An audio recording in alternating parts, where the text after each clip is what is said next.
جب مکہ کی وادی میں مسلمانوں کی تعداد دن بدن بڑھنے لگی تو ابو جہل نے حاکم یمن حبیب یمنی کو بلایا، اس لیے بلایا تاکہ وہ اہل مکہ کو سمجھائے اور وہ اپنے مذہب کو تبدیل نہ کر پائے، اہل مکہ کو سمجھائے تاکہ وہ اپنے مذہب کو بدل کر مذہب اسلام میں شامل نہ ہو پائے۔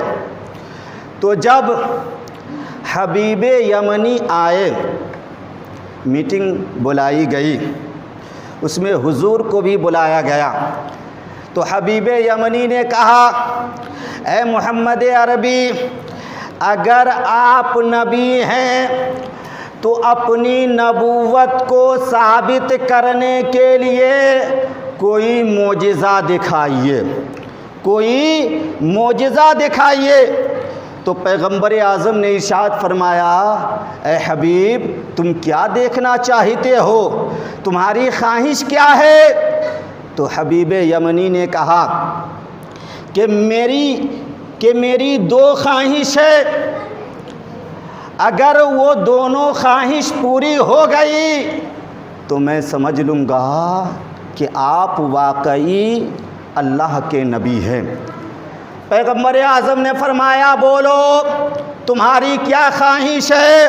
تو اس نے کہا میری پہلی خواہش یہ ہے کہ اگر آپ اللہ کے نبی ہیں تو چاند کو دو ٹکڑے میں بانٹ دیجئے، اگر آپ نبی ہیں تو چاند کو دو ٹکڑے میں بانٹ دیجئے، کیونکہ حبیب کا یہ یقین تھا کہ جادوگر کا کمال سورج پر نہیں چل سکتا، چاند پر اس کا کمال نہیں ہو سکتا، جو نبی ہوگا جو رسول ہوگا اسی کا کمال چاند و سورج پر ہو سکتا ہے۔ تو حبیب یمنی نے کہا کہ اگر آپ نبی ہیں تو چاند کو دو ٹکڑے کر دیجئے۔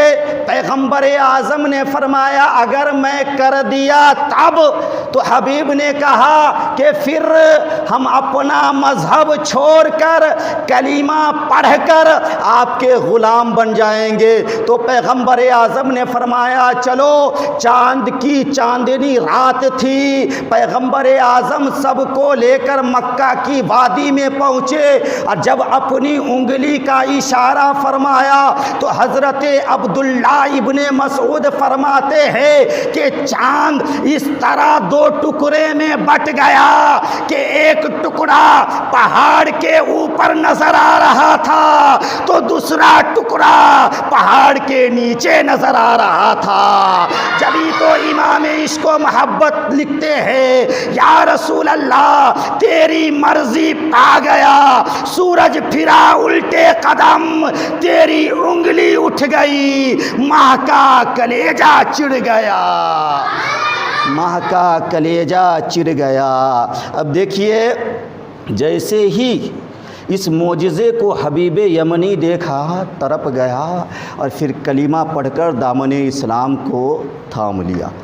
آئے تھے مذہب اسلام کو روکنے کے لیے لیکن لوٹ رہے ہیں خود ہی مسلمان ہو کر۔ اب حبیب کہتا ہے یا رسول اللہ میری دوسری خواہش یہ ہے کہ میری بچی معذور ہے، اپاہج ہے، نہ چل سکتی ہے نہ دیکھ سکتی ہے، میری یہ خواہش ہے کہ وہ ٹھیک ہو جائے۔ تو کونین کے داتا نے فرمایا، طٰہٰ و یاسین نے فرمایا، مزمل و مدثر نے فرمایا اے حبیب جا اپنے گھر، تیری بیٹی ٹھیک ہو گئی ہے۔ سبحان اللہ، تیری بیٹی ٹھیک ہو گئی ہے۔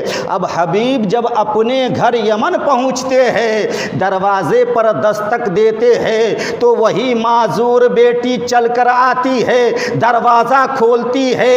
جب باپ اپنی بیٹی پر نظر ڈالتے ہیں، صحت مند پاتے ہیں تو خوشی میں جھومنے لگتے ہیں۔ حبیب کہتے ہیں میری بیٹی تو معذور تھی، تو اپاہج تھی، تو اندھی تھی، پھر تو تندرست کیسے ہو گئی؟ تو بیٹی کہتی ہے بابا جان ایک رات میں نے نورانی شکل والے ایک بزرگ کو دیکھا جس نے مجھ سے فرمایا اے لڑکی تیرا باپ مسلمان ہو گیا ہے، اگر تو بھی کلمہ پڑھ لے گی تو تندرست ہو جائے گی، صحت مند ہو جائے گی۔ اے میرے بابا جان میں نے خواب میں ہی کلمہ پڑھ لیا، جب صبح اٹھی تو میں ایسی ہی تھی جیسا کہ آپ مجھے ابھی دیکھ رہے ہیں۔ جبھی تو میرے رضا، اچھے رضا، پیارے رضا، میٹھے رضا، سب کے رضا، رب کے رضا لکھتے ہیں لا و رب العرش جس کو